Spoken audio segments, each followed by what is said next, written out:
With Our Dying Breath, a story by user PepperAntique. Kralna swaggered forward. He'd holstered his shard pistol and waved his disruptor saber around, pointing at the foolish creatures who had fallen in funny positions. He was at the lead of his army. This had been too easy. He looked up at the Na Armada, flying in position over the now silent, stilled battlefield. He waved his saber and grinned. He knew his uncle was watching him. He knew he had passed this test. Generalship would be his. Ahead of him lay the dead Terrans. Their language was guttural and disgusting, and often seemed to repeat itself in the translating software during interrogations. Bodies were stacked on top of each other haphazardly, blood and viscera everywhere. It was evident from the smell that their species was one of the several lesser life forms that would soil itself upon dying. Their whole race would soon do the same, just like this small forest dying in front of him. They had invaded several days before. First, they'd secured the space above, destroying the interstellar trading station directly above this very spot, as well as a number of satellites and security ships. Not enough to threaten the Na fleet, though. Not even close. Then they had landed. The planet had several different cities and outposts, as well as smaller communities scattered here and there. Battalions had been dispatched to subjugate the others, but this one was the biggest, and was obviously the central hub of the planet's population. That was why Kralna had been sent to prove himself with its defeat. The enemy had fought back, but it had been pathetic. Their city's defensive guns could barely kill a single Na soldier. They would fire hundreds of rounds, kinetic rounds, the primitive fools, before overwhelming a soldier's armor. Even then, the soldier would simply step behind a comrade and be fine. Meanwhile, the Terrans could not resist the Na's fire. When a shard weapon hit a human, the human died, the small plasma spikes burning and burrowing into their soft, carbon-based flesh before exploding. In the few cases of melee combat, the humans had proved far more ferocious. They would often find weak points in the Na armor, striking with pinpoint accuracy, even as the Na disruptor weapons cut off their limbs and eviscerated them, cutting through them on a molecular level. Their armored vehicles were more impressive. It would often take multiple shard strikes before being destroyed. And while the concept of being fired at by kinetic weapons was hilarious, these made it less so through the sheer size of the projectiles being fired. They were one of the few true threats in terms of strategy. Once Kralna had discovered his enemy's abilities, he'd countered. Melee was avoided when possible. Enemy armor was pinpointed by heavy shard bombardments, and his troops were told to keep the battle at range. Now he was walking over the corpses of the last of the Terran warriors, occasionally stabbing any who showed any signs of movement. He was vicious. He was smug. It was as he neared the center of the enemy dead that he spotted some movement ahead of him. Apparently, one of the Terrans lived. He smiled. He had yet to have a chance to personally kill one. A small pile of bodies seemed to be stirring, and a lone enemy emerged. It was clear from its uniform that it was some kind of leader.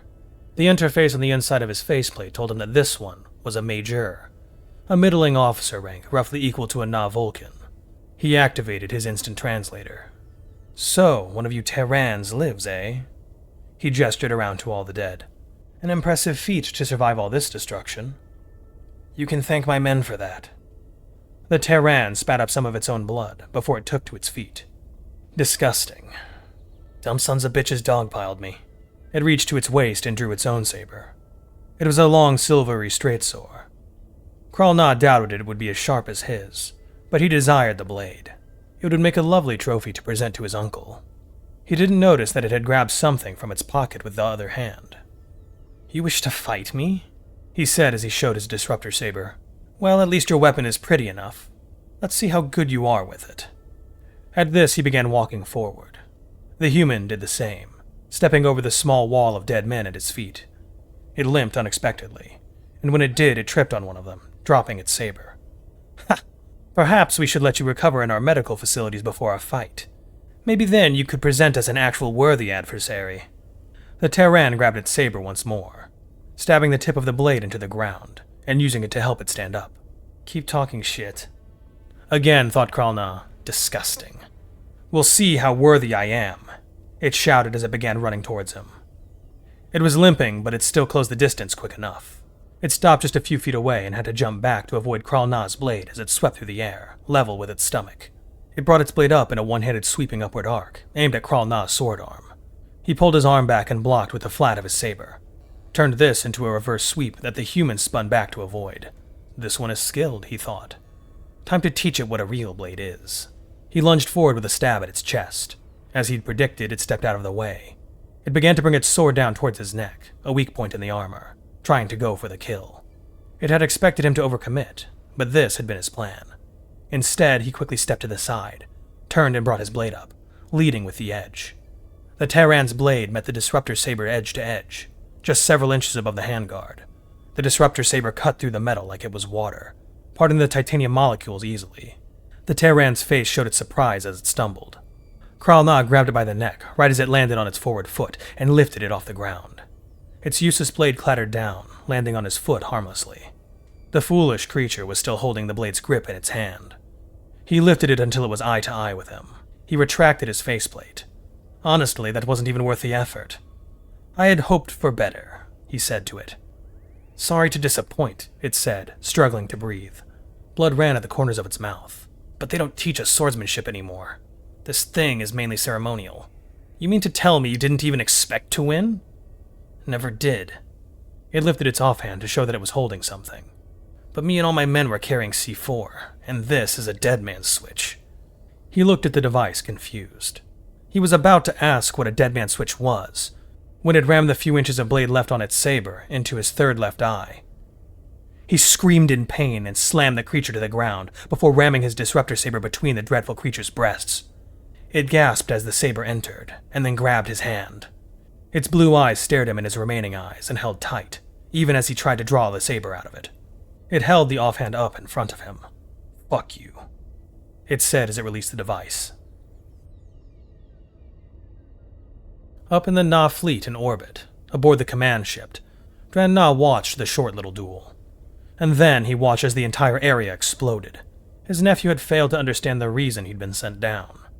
It hadn't been a test. It had been a lesson. One he had learned the hard way when he was only a little younger than Kral. The lesson was simple. Never underestimate an opponent, especially a Terran opponent.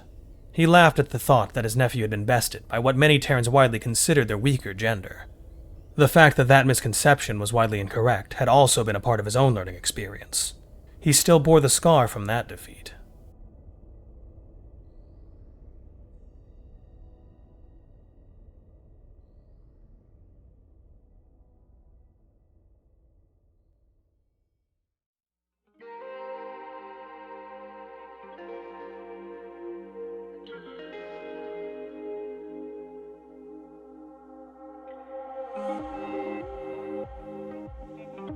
Hey everyone, thanks for watching.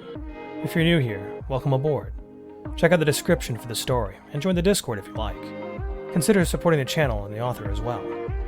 It's a dangerous world out there, but remember to be brave and look up to seek the stars.